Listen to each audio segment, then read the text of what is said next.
இன்னைக்கு எத்தனை பேர் உங்களை கைவிட்டாலும் கவலைப்படாதீங்க. இயேசுடைய கரம் உங்களுக்காக இருக்கிறது, உங்களை பிடித்திருக்கிறது. கைவிடவே மாட்டார். உன்னை விட்டு விலகுவதும் இல்லை, உன்னை கைவிடுவதும் இல்லை என்று இயேசு உங்களை பார்த்து வாக்கு கொடுக்கிறார்.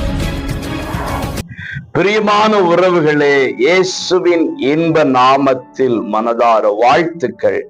ஏசப்பா உங்களை ஆசீர்வதிப்பாராக. ஓசியா 11:8 எப்பிராயிமே, நான் உன்னை எப்படி கைவிடுவேன்?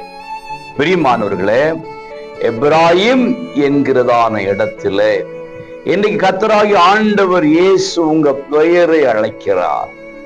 உங்க பெயரை சொல்லி கூப்பிட்டு, உன்னை நான் எப்படி கைவிடுவேன் என்று கேட்கிறார். அப்படின்னா என்ன அர்த்தம்? யார் உன்னை கைவிட்டாலும் நான் உன்னை கைவிடவே மாட்டேன் அப்படின்னு சொல்லுகிறார்.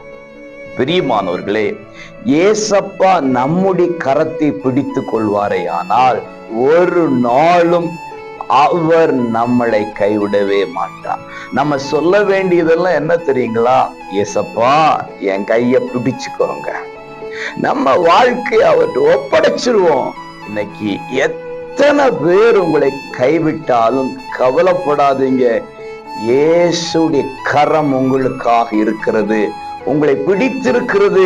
கைவிடவே மாட்டார். நான் உனக்கு சொன்னதை செய்யும் அளவும் நான் உன்னை விட்டு விலகுவதும் இல்லை, உன்னை கைவிடுவதும் இல்லை என்று இயேசு உங்களை பார்த்து வாக்கு கொடுக்கிறார். கைவிடவே மாட்டாருங்க. நீங்க கைய பிடிச்சுக்கோங்க, கைவிடவே மாட்டார். God plus.